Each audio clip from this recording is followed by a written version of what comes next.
Letitia James has been referred to the Attorney General for apparently committing mortgage fraud. Now, this is a crazy story. For those who don't know, Letitia James is the former Attorney General who was going after the Trump organization and Trump himself for mortgage fraud. Now, in an ironic twist, she is being pursued potentially for the same thing. And this case relates to two different properties, one in Norfolk, Virginia, and the other one in Brooklyn. So as far as the Norfolk property is concerned, the wording of the letter, which is sent from Bill Pulte, the U.S. Federal Housing Director, to, ironically, Trump's former defense attorney, who is now the Deputy Attorney General, Todd Blanche. The letter says that on August 17, 2023, Letitia James granted a power of attorney to an individual to make that Virginia property her principal residence. Apparently, that was not true. That was a lie according to the letter. And why is that important? It's important because she got a particular loan which listed the property as a principal residence in order to get preferential mortgage rates. So that lie allowed her to get a lower rate than she otherwise would have gotten. There's also a second property that had an issue apparently, and this was a property in Brooklyn in which she was said to have misstated the amount of units there. So it was apparently a 5-unit property, and the certificate of occupancy says so, but she stated it was 4 units in order for her to again get a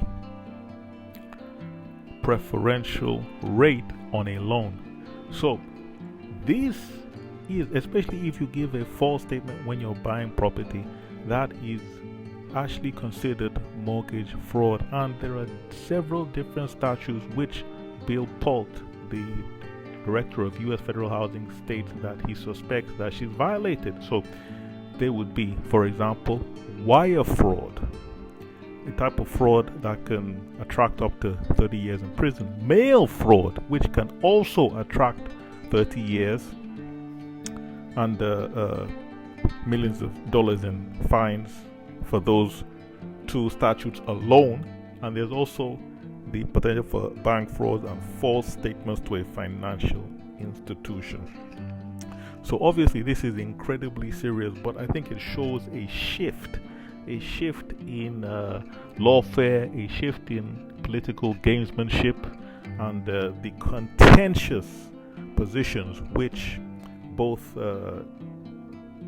actors and individuals from the different parties, the Democrats and the Republicans, are now taking against each other, because this is the level it appears things have risen to. Are they going to be able to prove this case if it is actually filed in court, and if it gets to the stage where there's an indictment? The issue with white-collar cases, more so than street crime and any other case, is that they are document heavy. You essentially fight the case on the papers, or you deal with a lot of emails, loan applications, lot of written evidence. So effectively, the defendant in those kind of cases have to almost testify against themselves. They have to explain why they signed something that was inaccurate, why they were presenting a document that was inaccurate. They have to explain that, and many of them are not able to. That's why the conviction rate for white-collar crimes specifically are incredibly high. They are sky high compared to theft, compared to assault, compared to any other type of regular street crime. White-collar crimes are much more difficult to fight. They're much more difficult, much much more tricky to get out of. And that is essentially the difficulty that she's going to face if she has to now deal with these cases in court. So we will see exactly how that plays out. And that is the problem that she's facing now. How ironic.